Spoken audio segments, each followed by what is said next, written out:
Shalom, selamat pagi saudara-saudariku yang dikasihi Yesus Kristus Sang Putra Allah. Kita bertemu lagi dalam Renungan Pagi yang dibawakan oleh Pendeta Drison Ginting dengan tema khas Bersama Allah di Waktu Fajar. Semoga firman Allah bersama Anda sepanjang hari. Shalom saudaraku, selamat pagi. Semoga kita dalam keadaan baik dan sehat-sehat saja. Renungan kita pada pagi hari ini, Senin 19 September 2022 dengan judul Dia menetapkan langkahku. Ayatnya terdapat di dalam Mazmur 40 ayat 3. Ia mengangkat aku dari lubang kebinasaan, dari lumpur rawa. Ia menempatkan kakiku di atas bukit batu, menetapkan langkahku. Kehidupan para pengikut Tuhan lebih dari apa yang menjadi anggapan banyak orang. Itu tidak seluruhnya hanya terdiri dari kelemah lembutan, kesabaran, kerendahan hati, dan kebaikan. Sifat-sifat ini penting, tetapi diperlukan juga keberanian, kekuatan, tenaga, dan ketabahan. Jalan yang ditunjukkan Tuhan adalah jalan penyangkalan diri yang sempit untuk memasuki jalan itu dan maju melalui kesulitan dan kekecewaan memerlukan orang-orang yang tidak lemah. Diperlukan orang-orang yang tangguh, yang tidak menunggu sampai jalannya rata dan tiap rintangan disingkirkan. Orang-orang yang akan mengilhami dengan semangat yang segar kepada para pekerja yang semangatnya kendur dan usahanya mundur. Orang-orang yang hatinya dihangatkan oleh kasih keagamaan dan yang tangannya kuat melakukan pekerjaan Tuhannya.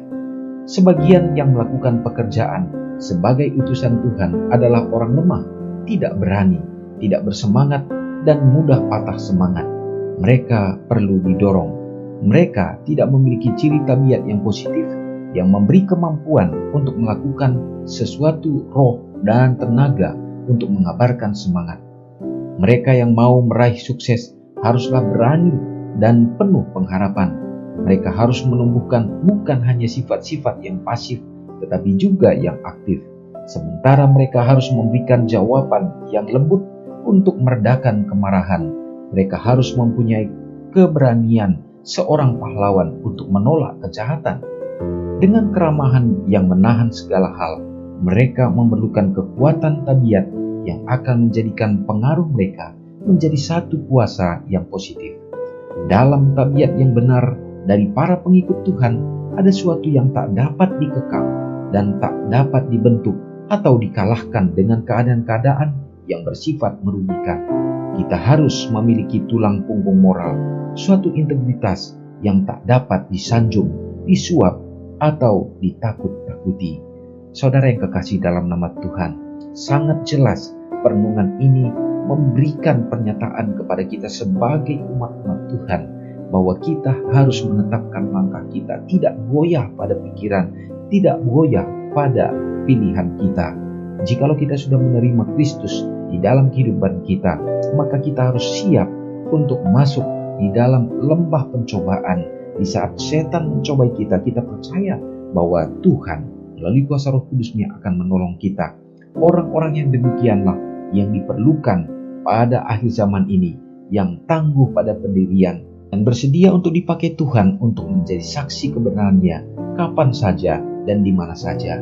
Semoga hari ini kita ditemukan dan pekabaran ini menjadi berkat bagi kita. Mari kita sama-sama berdoa. Allah yang baik yang bertahta di dalam kerajaan surga, pada hari ini ya Tuhan, di saat kami sudah merasakan sukacita oleh karena berkat pimpinan Tuhan terjadi dalam hidup kami, sepanjang malam istirahat kami, Engkau memberikan tidur yang baik, tidur yang nyenyak, untuk kami kembali dibangunkan dalam menikmati hari yang indah yang Tuhan percayakan.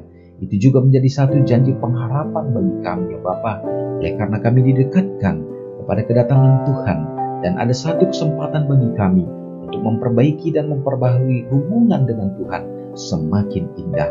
Ya Bapa, terima kasih pekabaran firman-Mu menguatkan kami pada kesempatan ini. Biarlah kiranya kami tetap teguh di dalam pendirian, di dalam pilihan untuk menerima Kristus dalam hidup kami, sehingga kami akan nyatakan itu dalam kehidupan sehari-hari, Yesus yang hidup dan menjadi saksi bagi setiap orang, sehingga Allah akan dipermuliakan melalui kehidupan kami. Ya Tuhan, terima kasih berkat-Mu, penyertaan-Mu menjadi bagian kami umat-umat Tuhan dimanapun berada di sepanjang hari ini. Biarlah kesehatan Tuhan akan karuniakan, keselamatan dalam segenap perjalanan-perjalanan dan pekerjaan yang dilakukan. Engkau juga membukakan tingkap langit tercurah bagi umat-umat-Mu, sehingga ada kepenuhan bahkan berkelimpahan. Bagi umat Tuhan yang membutuhkan berkat dan membutuhkan pekerjaan di masa-masa sulit sekarang ini, Tuhan juga membukakan jalan bagi mereka ya Bapa, sehingga mereka juga merasakan akan tuntunan dan kasih-Mu. Dan juga mendoakan bagi umat-umat Tuhan yang dirundung oleh karena duka cita dan kemalangan bahkan bencana di dalam kehidupan mereka, dalam berbagai bentuk cobaan yang menantang iman mereka ya Bapa. Biarlah Engkau yang akan menjadi kekuatan, menjadi penghibur, bahkan juga ya Bapa, Engkau akan menjadi penopang dalam hidup mereka, sehingga umat Tuhan akan tetap setia berpengharapan kepada-Mu saja. Ya Bapa, mendoakan bagi orang-orang tua yang sudah lanjut usia, Tuhan akan berkati dengan kesehatan dan iman mereka diteguhkan ya Bapa, untuk mereka juga tetap setia melayani Engkau di dalam waktu yang Engkau percayakan. Terpujilah Engkau Tuhan, mengampuni dosa kami, karena doa ini Hamba-Mu serahkan hanya di dalam nama Yesus yang sudah menjadi juru selamat kami. Amin. Shalom saudaraku, selamat pagi, Tuhan Yesus memberkati. Ingatlah Matius 5 ayat 13-16. Biarlah kamu menjadi garam yang mengasinkan dan terang yang menyinari kehidupan orang lain. Jangan lupa subscribe, like, dan share ke seluruh dunia.